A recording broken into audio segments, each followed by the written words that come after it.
So we were going to talk today, I'm going to talk today about how the mind and body works together. We don't have a mind-body split, the body over here and the mind over here. You know, the mind Recording in progress. The mind does affect the body, and the body affects the mind. And so, you know, anxiety and depression, there is anxiety disorder affects 20% of American adults.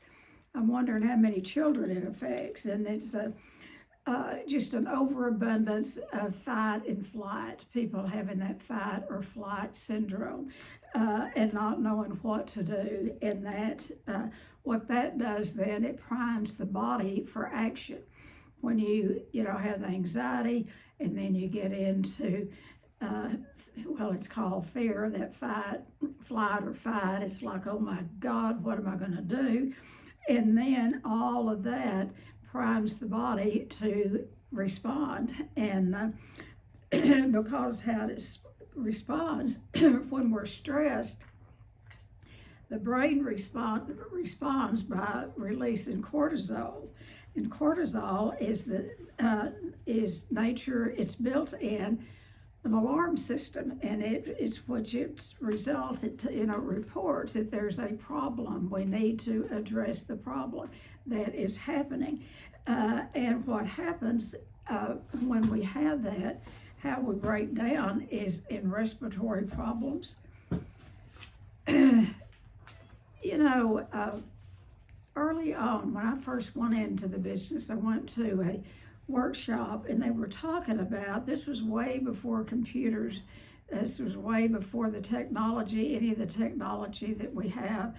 And what they were talking, it was down in El Paso, it was a big addiction medical conference, and they were talking about how they were, one of the ways that they were finding out or having an idea that there might be an alcoholic working in their corporation is by, they would go to the file of the family, and they would more than likely have a very large fat folder of medical problems, stress-related illnesses. The wife would have stress-related illnesses, stomach problems, headaches. She might be on prescription drugs herself. And then the children would have asthma, stress-related stomach problems. And that is how they wouldn't diagnose the alcoholic like that, but it would be a red flag that there might be, if they were suspecting that someone had a problem with alcoholism, they would go to the family file and look. And it was pretty typical that there would be a lot of illness, a lot of sickness in the family, and that's brought on by stress, and that would be brought on by living in the disease of untreated alcoholism. So I just thought I'd throw that in. I just thought it was so interesting, and that's been way over 40 years ago. So what happens then is the body will break down with a racing heart rate, high blood pressure, and it starts redirecting the blood flow from the organs. It'll take the blood from the organs, and so no wonder our bodies break down. Our bodies are designed to get into protection mode. And so when we feel the anxiety, what the body thinks is that there's a bear coming, or the brain doesn't know that we just are having anxiety. And I say we, I've never been diagnosed with anxiety. By the grace of God, I know how to, I can feel some anxiousness, but never, that is one thing, thank you God, that I haven't suffered from. But I know many people that have, and we've treated many people here with it. Now, what happens is our bodies are designed to go into protection mode, and so those neurotransmitters in our brain, which stimulates the nervous system, this puts us on high alert to protect ourselves, and that's a good thing, because when it's when there is real danger, It tells us to get out of the burning house or to stop at the stop sign. You might, have a crash. So that's the good thing. So the brain doesn't know really the difference between real danger and made up danger between our two ears. The brain just responds. It goes into automatic pilot, and it, all the blood flow goes to the vital organs and to the heart, the high blood pressure, that type of thing, and then it drains the and I am not a medical person, don't think I am, you can tell that I'm not, but this does make sense about how the body does begin to break down in stress-related illnesses, particularly the nervous system, particularly stomach. How many people do I know that have something wrong with their stomach? All the way. We don't hear as much about stomach ulcers. I don't know, but we hear a lot about different forms of stomach problems. And then Crohn's disease, all of that is stress related. Every bit of it is stress related, and the stress brings on the anxiety. So it is when we have something that occurs over and over, something in our life that evokes too much of this chronic overstimulation, then what it does is, like I said, it affects the digestive system, it affects everything. And we wonder then why we have health problems. And it can even cause a heart attack and strokes.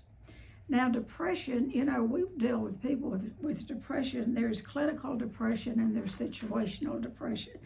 And depression, situational, is, you've had a death in the family and you're depressed. That is absolutely a normal thing, a reaction. It's a normal feeling to have. If it stays on and on and on and on, it can turn to clinical depression. But it's surprising that what I looked at is it's not as high a rate as the anxiety. It's only like 6% of adults in the United States suffer from depression that has been diagnosed and is being treated. And so depression really affects people in a little different way, in that when you have depression, it can affect your relationship. When you're going around in doom and gloom and can't get a hold of life, that can affect the relationship. It can affect work. It can affect your play. Persistent depression creates chronic pain. Now, the chronic pain is a little different. It's like this type of depression, like arthritis. And it really diminishes a person's ability to respond naturally to stress, and they lose the capacity to get out of that negative mental state. Have you ever been around someone that cannot pull themselves out of that depression? And depression is real, anxiety is real. It is not made up, and it can be treated. What depression can cause, and I was surprised at this, it can cause asthma, many upper respiratory problems, and then the two of them together, anxiety and depression, can affect the eyesight. It can present people with a hacking cough, the asthma, hypertension, heart disease, and then stomach problems. So it can affect us all over our bodies. Y'all got it? Stress-related illnesses. And we're all going to have some form of stress, but it's about how do we go through it. It's not what happens to us, but how we go through it. Anxiety and depression both are treatable, but it's like addiction. It has to be treated, and it has to be taken serious, and it has to be treated every day. We don't get any days off. And, we're still asking in the addiction field, which comes first, the chicken or the egg? Does the depression come before addiction sets in, or does the depression comes afterwards? It doesn't matter. Depression is depression, anxiety is anxiety. It doesn't matter. But there's some things that you can do to relieve some of the anxiety and the depression is, and y'all have heard these things, there's nothing new under the sun. I've talked to several people that I haven't gone to a large conference, not AA, but alcohol drug conference in quite a few years. I've seen some of our staff goes. Cam just got back from one. But I've talked to several people that were just at a large conference down in Florida. And every one of them that I've talked to, they came back and said, there's nothing new. There's nothing new under the sun. We keep thinking that there's going to be this magical something that's going to, zap alcoholics, drug addicts, and people with other addictions like eating disorders. It's just going to zap us well. Well, evidently they haven't come up with it yet, because that was a huge conference, and we're back to the basics. Now, there's lots of theories out there, every kind of theory that you can imagine in treating alcoholism, every kind that you can imagine. And that's where you have to be careful of who you go for help, and know what they stand for, and know what their treatment plan is or program is. All right, so let's talk about some things. And like I said, y'all know this, but I want to refresh your memory. Is one of the things when you're depressed or have that feeling of anxiety, get outside. Get outside, even on a cold day. Bundle up. Get outside for a few minutes. Breathe in fresh air. Look around. And if you can't get outside, look out a window. I'm sitting here and I've got 6 windows surrounding me, and I can see just all over my backyard. And there's nature, and I can see little birds out there and getting more ready for the winter. And if you work at home, put your desk up by a window where you can look out the window. I went to a dentist that I went to for many, many years, until he retired. Everybody I've ever known is already retired. I'm the only one that hadn't retired or died, so I'm glad for both of them. But anyway, he had a little garden. I mean, beautiful flowers the year around, different types. And instead of looking at a picture when you sat in the dentist chair, he had a big window, and we could look out at the plants in the garden. That reduces anxiety and depression. And one of the things, and y'all know this, quit watching that 6 o'clock news. Don't watch as much news. If you're really suffering from anxiety and depression, take some time off. Give yourself, this is what I think. If there's something that I really need to know about, like Henny Penny was scared of everything, and it thundered, and she said, the sky's falling, the sky's falling. There's going to be a Henny Penny around me somewhere that's going to tell me what's happening, someone. So, if something really bad happens that we need to know, we'll find out. But give yourself a break. If you suffer from anxiety and depression, give yourself a break from TV and the newspaper. And I do want to say, and I cannot tell you the network at all, but there's one news people that I watch, and maybe other people, networks do this, I don't know. But at the end of every news broadcast, they do a human interest story, and that they leave with a human interest story that is uplifting. So, number 3, and y'all know we've all talked about this. I want to talk to you again about it. Reduce social media. There are people who live on social media. They stay on social media. They're missing their life. They miss their life. and somebody's pointing at themselves, they miss their life by staying on social media. And two, see, there's no interaction. Well, I mean, you can push a few buttons and, or you can just look at it, but there's no human interaction there. So look at your social media.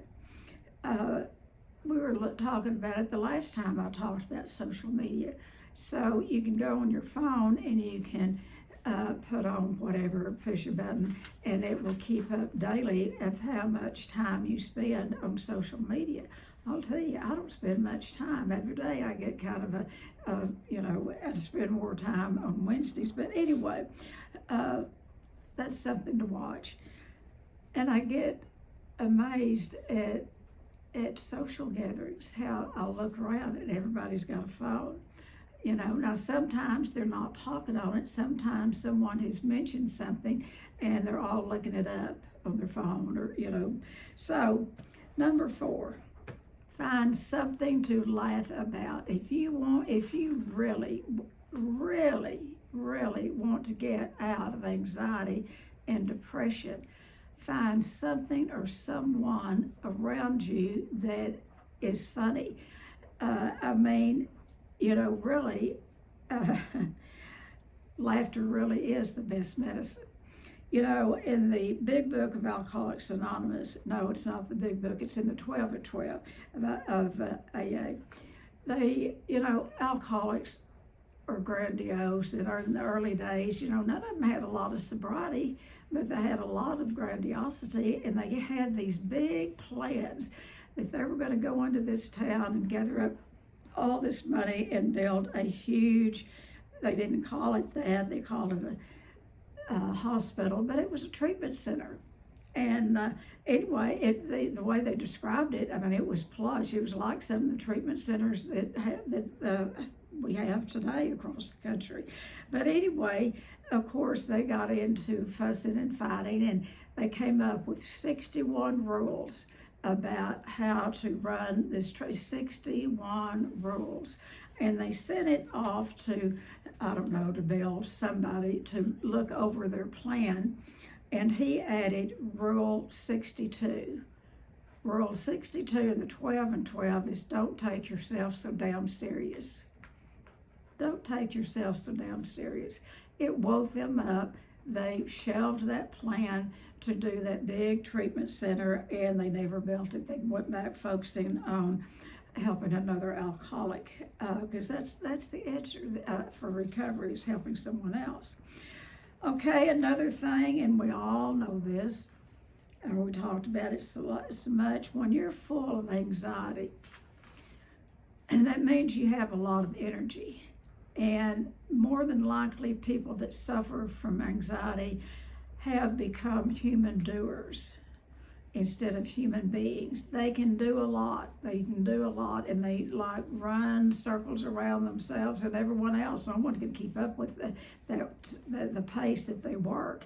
And then their body begins to break down. They get some stress-related illness, and they have a wake-up call. And when they get that wake-up call, this is what they must do, and what that is create boundaries. No is a complete sentence.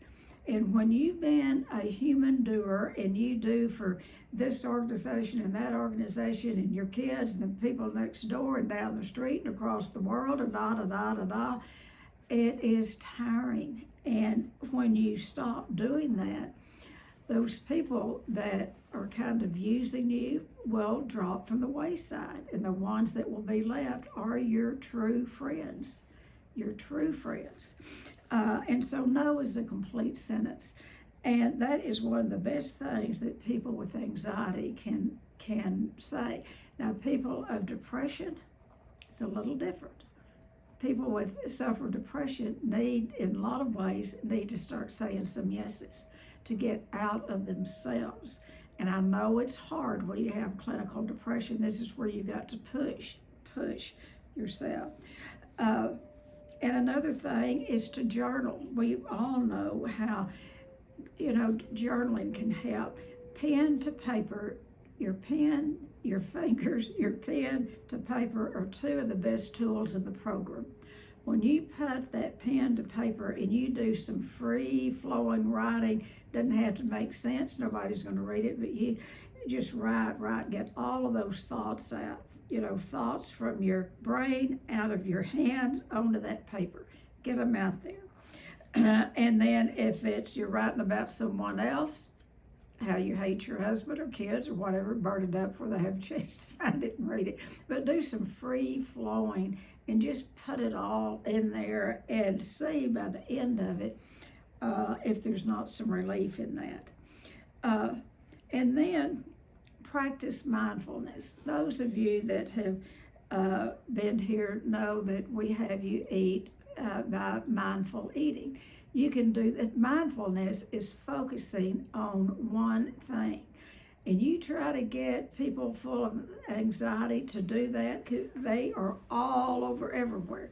But you have to teach them to bring them back to the moment and focus. Focus on the meal before them. Focus on their breath. Focus on chewing the food. Focus. Be mindful of the taste. I was a 2-minute shoveler. I could just gulp my food. I didn't know half the time how it tastes. I wasn't after taste. It was the volume. I was a volume eater, and it took a lot to ease that pain of living. So mindfulness, it can be as simple as focusing on a meal, or when you're out in nature, focus on, look at one leaf on a tree, look at a branch, look at one thing, and just focus on something out in nature, anything to take your mind off of yourself. Now, if it persists, your anxiety and depression, get a good therapist. Now, interview therapists. Don't just take the first one that's listed in the phone book or first one that your doctor recommends. Check them out. See who they've trained with. What kind of therapy are you going to get with them? Because what you need to do with a good therapist, it's not about just, excuse my language, shooting the shit, just talking about today. It's about really doing the work and getting to the root cause of the anxiety, to get to the root of it. Or to get to the root of the depression. And we all know, everyone on this board here knows that usually it can be traced back from some unresolved conflict of the past. It doesn't have to be anything great big. It can be something small, or it could be something great big that you've never dealt with. That can be the engine that is running, that is forging that anxiety and depression ahead. So get with a good therapist. And sometimes you might need to just shoot the breeze, but basically get with someone who knows how to help you go back and look at where the root of this is coming from. And then, I know some of you don't want to hear this, but I want to say it anyway, because it's important. Limit your caffeine. If you want to limit anxiety, limit your caffeine intake. I'm not saying don't have a cup of coffee every morning, or maybe one. I mean, I have as many, but if you drink a lot of caffeine and you're prone to anxiety, you're going to double your chances to have more anxiety and more depression. So look at it. I've never, ever, before I went to treatment, I didn't know till I got there and inventoried the coffee drinking, that I slept very little, 2 or 3 hours a night. And when I inventoried the coffee drinking, I was up to drinking 50 cups of coffee a day.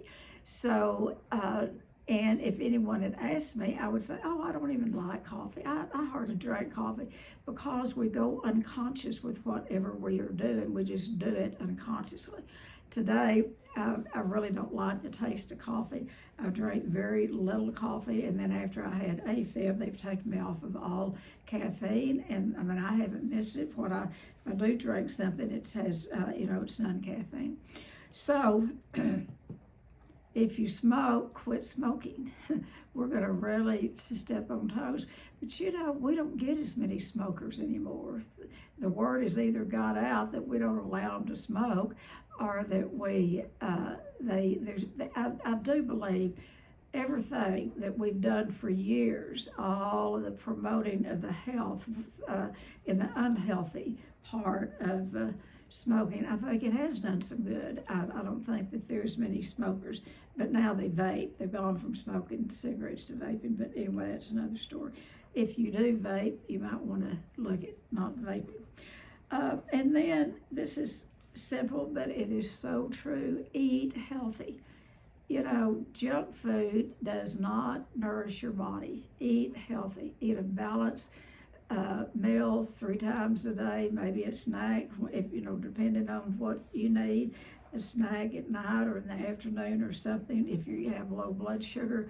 But eat healthy, because you know, it's like this is the engine. This is our, you know, this is how we get across, you know, this is our vehicle. Our body is our vehicle to get across the backyard or in our house. You know, this is how we maneuver, is through this body. Keep it healthy by eating healthy. And then, and like I said, y'all have heard every bit of this, but I want to tell you this again: exercise. And it doesn't take a whole lot. You don't have to become, you know, a power builder. Exercise 10 to 30 minutes a day. Oh, we have one. Bodybuilder or former bodybuilder. I forgot. But you don't have to become a bodybuilder to benefit from exercise.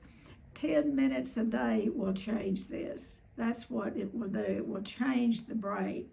30 minutes, you know, a day. And if you can do it twice a day, that's even better.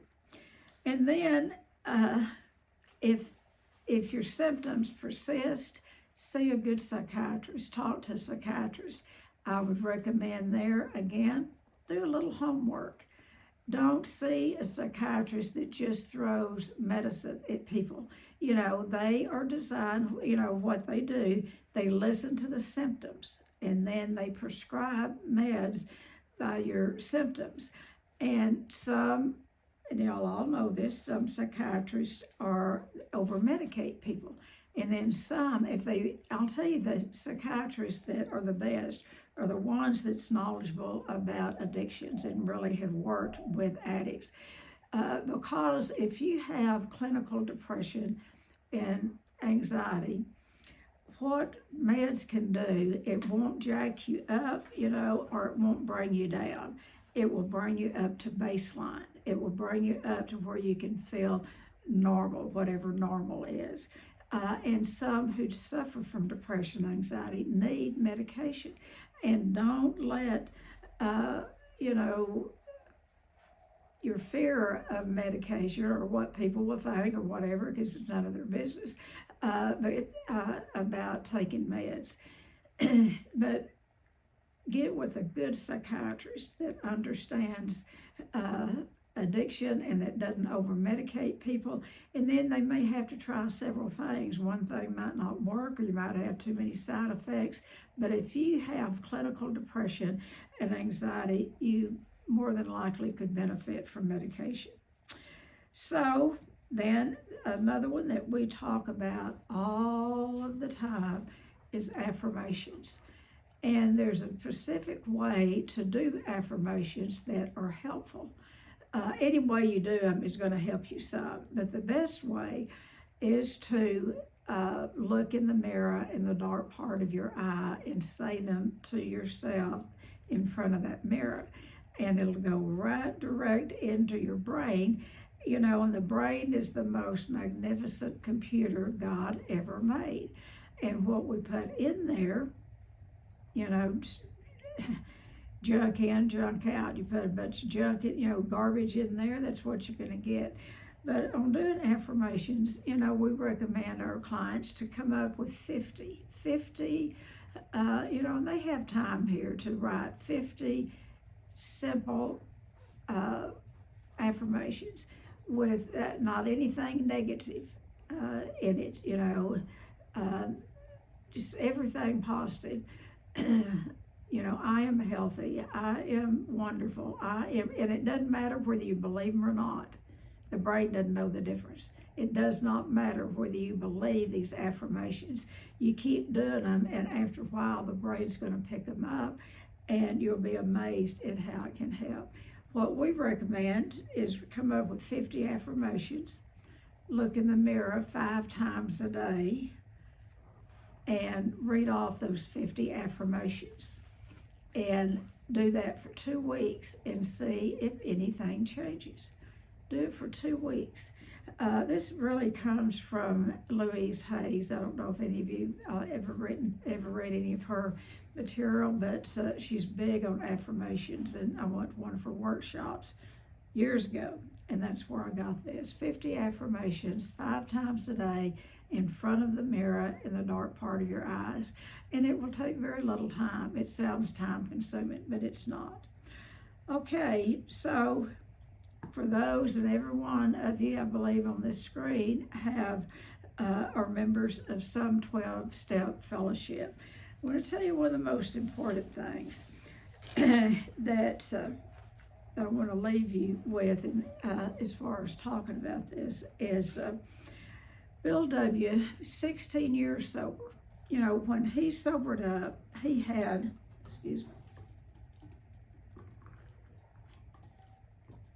Bill had that flash of light spiritual experience. Very few have it. When he came out of that, he actually never had the desire to drink again. That mental that mental obsession was removed from his brain. That doesn't happen for most of us. Most of us have that slow educational type like Dr. Bob had. It's just kind of slow, and one day we wake up and that mental obsession has been removed. If we do if we stay clean and sober around the food, sober around the alcohol, drugs, whatever. But 16 years sober, Bill did not want to drink, but he wanted to kill himself. He was suffering from depression. He had suffered from depression off and on all of his life, but he was really suffering. And then he got a letter from a friend of his that was also suffering from depression. Bill was a writer, and he wrote this friend a letter. I'm not going to read it, it's 3 pages. And I've mentioned this before, and I think we've sent y'all copies of it. If you don't have a copy of it, you might want one, because it's really good when it comes to depression. And he had severe depression, Bill did.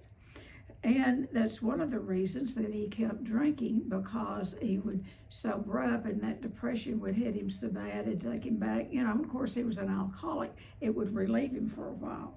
But anyway, he wrote to his friend. And I want to read to you what he says here. It says, "Suddenly I realized what the matter was. My basic flaw had always been dependence. Absolute dependence on people, on circumstances to supply me with prestige, security, and romance. Failing to get these, according to my still childish dreams and specifications, I had fought for these things, and when defeat came, so did depression. There wasn't a chance of making the way of life until these fatal and really absolute dependencies were cut away." What Bill was talking about is codependency. He didn't use the word codependency, but it's dependence on people, places, and things. And then he goes on, and I'm not going to read you all of it, but it is looking at what we are dependent on for our happiness. If we're looking at anything, and he said that, he was the one that penned the 12 steps. God revealed those 12 steps to him. This man was working those steps. He was praying day and night for this depression to be lifted. But what God revealed to him was that his dependency, as long as we put our dependency on some person, place, or thing, we're going to stay sick. Now, it doesn't mean that we can't love and love deep. And I'm going to do, I might do it when I come back from Thanksgiving. He also wrote another letter about adult love. And we'll get into that, because we can't love in an adult, mature, grown-up way as long as we have dependency. Grown-up love is loving for free and for fun, without any expectation, without any string attached to it. So that's what I have about anxiety, depression, a few little hints of things that you might could do. They're not little, they're big things that you could do, but it's always about taking action.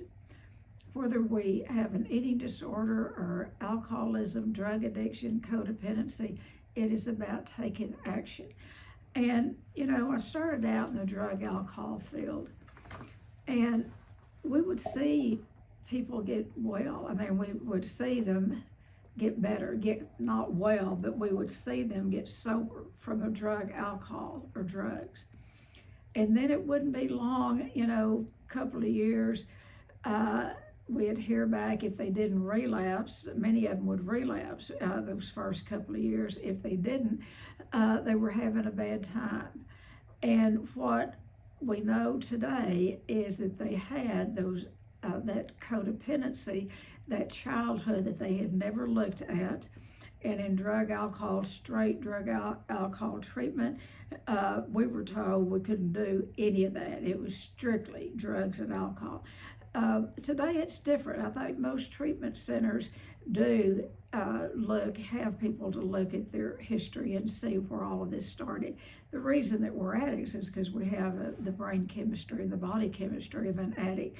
But the way we stay sober, I believe, is to look at the codependency and what's keeping, pulling us down.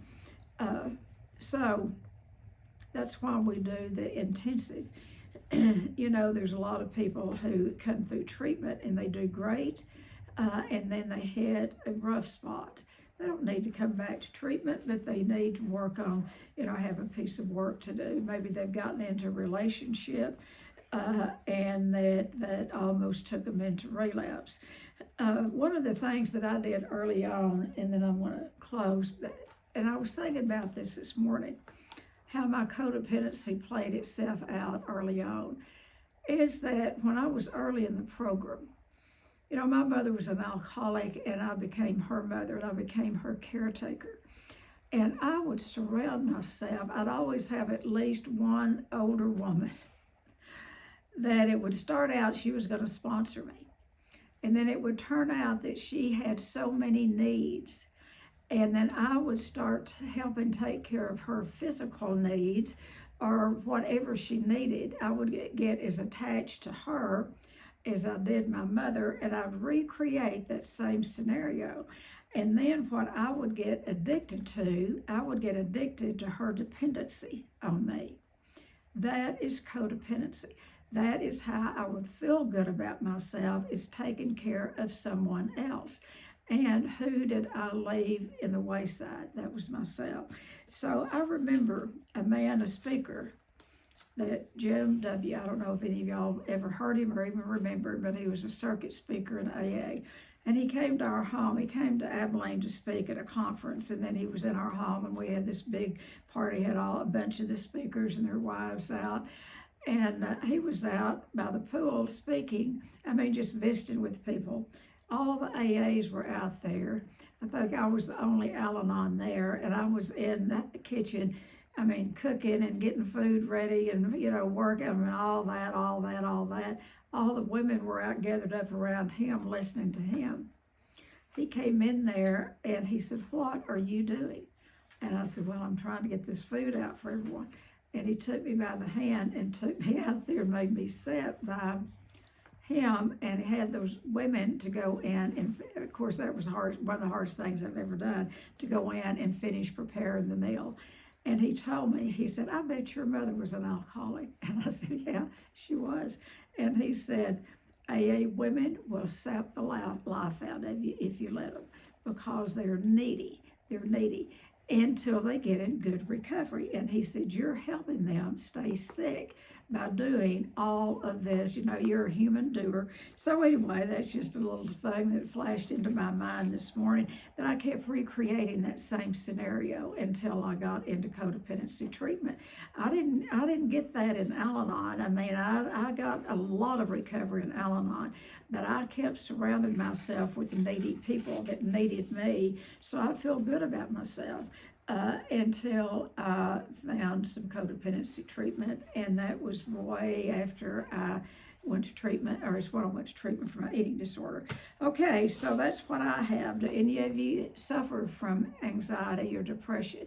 Have you come through it? Can you give other people some hope? Anyone want to talk?